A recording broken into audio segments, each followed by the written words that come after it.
So hello guys, this video is I guess the 10th one in our series. तो फिर से वही करना है, आप पॉज करें, सॉल्व करें. Today we will have two questions, one from inorganic chemistry, second from organic. आज फिजिकल से नहीं है क्वेश्चंस और लेवल जैसा कि हमेशा रहता है अच्छा होगा, रेलेवेंट होगा. आप करेंगे तो आपको खुद फील होगा, अगर आप समझदार हैं तो, कि हाँ कुछ किया है आपने, ओके, और कुछ सीखा है. चलिए, तो this is the first question. Pause the video and solve it, and after solving this you may solve this one. Okay, you can also pause the video and note down the question और solve करें. Okay, इतना हो गया होगा. So now let's come to the solution part. दोनों integer type questions हैं because I feel integer type questions are best for practicing. So how many of the following will liberate colored vapors or gas with concentrated H2SO4? मैं बहुत ज्यादा detail में नहीं बताऊंगा, informative question है, आपको hint दे देंगे, आप देख लें, पढ़ा होगा आपने, है ना.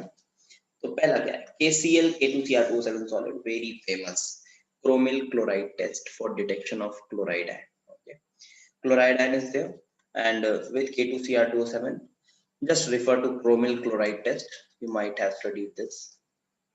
बहुत फेमस टेस्ट, क्रोमिल क्लोराइड. क्या निकलता है, क्रोमिल क्लोराइड के deep red vapours are evolved out, है ना. 3:1 के रेशियो में लेते हैं सल्फ्यूरिक एसिड और क्लोराइड आयंस को. CrO2Cl2 के डीप रेड वेपर्स आते हैं.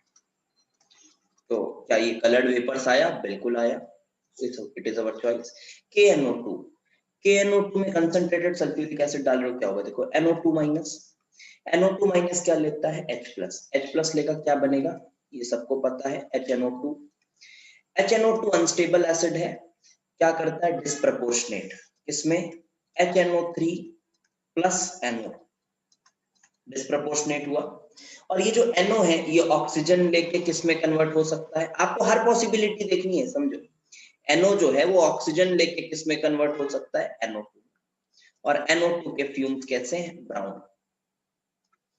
तो क्या ये कलर्ड वेपर्स देगा? बिल्कुल देगा. आपको एक बात बताऊं, जब HNO3 भी खुले बॉटल में रखा होता है ना, तो फोटोलिटिक डिकम्पोजिशन करता है HNO3 भी जब खुले बॉटल में रखा रहता है तो फोटोलिटिक डिकम्पोजिशन करता है, तो वो भी NO2 देता है ना. इसीलिए आपने पढ़ा होगा बचपन में कि HNO3 नाइट्रिक एसिड को कलर्ड बॉटल्स में रखा जाता है वगैरह. तो हमारे पास जब भी रिएक्शन में HNO3 बन रहा होगा तो वो कलर्ड फ्यूम्स देगा ही देगा. देन KI में I- को कॉन्सेंट्रेटेड सल्फ्यूरिक एसिड क्या करेगा. एक बहुत इंपॉर्टेंट कॉन्सेप्ट बता रहा हूं, ध्यान रखना. जब भी नॉर्मल क्लोराइड आयन को आप कंसंट्रेटेड सल्फ्यूरिक एसिड डालते हो तो वोलेटाइल प्रोडक्ट बनता है, लेकिन वो प्रोडक्ट होता है HCl, जो कि कलरलेस होता है या वाइट फ्यूम्स बोलते हैं. लेकिन यही ब्रोमाइड और आयोडाइड में जब आप कॉन्सेंट्रेटेड सल्फ्यूरिक एसिड डालते हो तब ये करस्पॉन्डिंग हैलोजेंस देता है, ब्रोमीन और आयोडीन, और दोनों ही कलर्ड होते हैं, आपको पता होगा. डीप रेड या फिर रेडिश ब्राउन, और ये वॉयलेट है ना, वॉयलेट और रेडिश ब्राउन. तो यहाँ पे देखो, जब KI के साथ दिया जाएगा कॉन्सेंट्रेटेड सल्फ्यूरिक एसिड, तो कॉन्सेंट्रेटेड सल्फ्यूरिक एसिड किसका काम करता है, ऑक्सीडाइजिंग एजेंट का. ऑक्सीडाइजिंग एजेंट का काम करता है, इसको ऑक्सीडाइज करेगा, I2 के वॉयलेट वेपर्स आ जाएंगे. ओके, फिर ये सल्फाइड है, सल्फाइड क्या बनाएगा, H2S, और H2S कैसा है, कलरलेस. हटाओ. क्लोराइड बताया अभी आपको, क्लोराइड HCl में कन्वर्ट होता है, white fumes, colourless. KBr MnO2 भी ऑक्सीडाइजर है, कॉन्सेंट्रेटेड सल्फ्यूरिक एसिड, मतलब एसिडिक मीडियम में ये ऑक्सीडाइज करता है, Mn सल्फेट बनाता है ना. Mn सल्फेट बनाता है, एसिडिक मीडियम में ऑक्सीडेशन करता है, ब्रोमाइड का किस में ले जाएगा, Br2 रेड वेपर्स देगा, बिल्कुल देगा. KNO3 देखो, KNO3 में क्या होगा, नाइट्रिक एसिड बनेगा HNO3, और नाइट्रिक एसिड क्या करता है, फोटोलिटिक डिकम्पोजिशन करता है ना. नाइट्रिक एसिड क्या करता है, फोटोलिटिक डिकम्पोजिशन करता है, HNO3 किसमें टूटता है, अब वाटर प्लस थोड़ा बहुत ऑक्सीजन और NO2. तो NO2 के फ्यूम्स आप नाइट्रिक एसिड हमेशा देखोगे ना, कंसंट्रेटेड वाला नाइट्रिक एसिड, तो उसमें आपको NO2 के ब्राउन फ्यूम्स दिखते ही रहते हैं.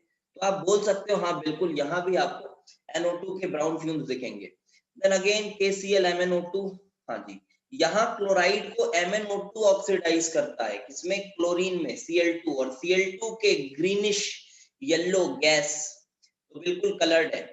K2SO3 क्या होगा, H+ पाएगा SO3, क्या बनाएगा, H2SO3, again H2SO3 is unstable, decomposes to this, हालांकि इक्विलिब्रियम में रहता है बट ठीक है, SO3 देता है, ये भी कैसा गैस है, कलरलेस, सफोकेटिंग ऑर्डर के साथ सल्फर का ट्राइऑक्साइड, 800 डिग्री सेल्सियस पे डिकम्पोज होता है SO2 + ½ O2 में, ठीक है, तो ये भी आपको दे रहा है कलरलेस। तो कितने आ गए आंसर, 1 2 3 4 5 6 7, तो answer to this question is 7। Okay, now let's move to the next one. Organic question, organic chemistry का काफी मुश्किल तो नहीं बोलेंगे, अच्छा क्वेश्चन बोलेंगे। चलिए देखिए, तो सबसे पहले बेटा H+ ला रहे हैं ना, ये कंपाउंड देखते हैं, 6 मेंबर्ड रिंग, ऐसा कुछ, डबल बॉन्ड हो, 5 मेंबर्ड, H+ क्या होगा, प्रोटोनेट करेगा, पाई बॉन्ड ऊपर भागेगा, ये पाई बॉन्ड इधर भागेगा, यहाँ प्लस आएगा, और प्लस आने के बाद क्या होगा, यहां से रिंग एक्सपेंशन, ये रिंग एक्सपेंशन हुआ, यहाँ पे प्लस आया, कुछ ऐसा बना, देखो ध्यान से, और कुछ ऐसा बना, बिल्कुल ध्यान से देखेंगे, ये बेसिक कंसेप्ट चाहिए, सबको अच्छे से आना चाहिए। अगर आप एडवांस का एग्जाम देना जा रहे हैं तो ये सब तो बिल्कुल अच्छे से आना चाहिए। ये इधर हुआ, अब यहाँ पे ये लो, एक और 6 मेंबर्ड रिंग बन गई, यहाँ पे पॉजिटिव चार्ज आ गया, ऐसा, H+ के साथ हीट भी दिया हुआ है तो एलिमिनेट भी करा दो, ठीक है, ये वाले हाइड्रोजन को एलिमिनेट करा दो, एरोमेटिसिटी आ जाएगी मॉलिक्यूल में, यहाँ से एलिमिनेट कराओ, सिग्मा इलेक्ट्रॉन्स अंदर दो, ये एरोमेटिसिटी आ जाएगी, ठीक है। ओके, तो ये बन गया बेंजीन टाइप्स, फिनॉल टाइप्स, और यहां से ये लग गया कुछ इस तरह से, ये। अब क्या है अगला, अगला बोल रहा है क्लोरीन HMu बेंजाइलिक पोजीशन पकड़ेगा, कोई शक नहीं, ये बेंजाइलिक है, इधर पकड़ लो या इधर पकड़ लो, साइमल्टेनियसली सेम है दोनों, इसको पकड़ लेता हूँ, ठीक है, Cl लगा देंगे, तो this is our Q, then NaOT heat दे दिया तो एलिमिनेशन प्रोडक्ट, एलिमिनेट कराओ, कहां से, इधर से H हटाओ, इधर से Cl हटाओ, E2 एलिमिनेशन से यहाँ डबल बॉन्ड आ गया, तो this is our what, this is our R, this is our R, after removal of this na, after removal of this is our R, then उसके बाद क्या है, S, NBS क्या करता है, एनब्रोमोसक्सिनामाइड एलाइलिक या बेंजाइलिक पोजीशन को पकड़ता है, ये वाले पोजीशन को पकड़ेगा क्योंकि यहाँ पे एक्सटेंडेड रेजोनेंस है, इसको नहीं पकड़ना, ठीक है, ये ज्यादा बेटर है, ये एक्सटेंडेड रेजोनेंस है, इधर देखो, this position is more feasible for NBS substitution, तो क्या होगा इधर, ये देखो ऐसा, this is our S, OH, this ऐसा कुछ, ये यहाँ पे लगा Br। अच्छा, फिर क्या बोल रहे हैं, NaOH एक्वस, देखो अब रूम टेम्परेचर है, कुछ हीट वीट दिया नहीं है, एक्वस NaOH है, प्यार से OH- डाल के सब्स्टिट्यूशन करा दो SN1 वाला, यहाँ से करा दो SN1 वाला सब्स्टिट्यूशन, तो OH डाल दिया मैंने, OH- नॉर्मल, एलिमिनेशन कराते तो हो सकता है एरोमेटिसिटी भी आ जाती नीचे, लेकिन हो गया, कोई बात नहीं, जब तक हीट वीट नहीं दिया है, स्ट्रॉन्ग बेस का यूज नहीं कर रहा है बहुत ज्यादा, तो बेटर प्रेफर सब्स्टिट्यूशन, है ना, and that is also via SN1।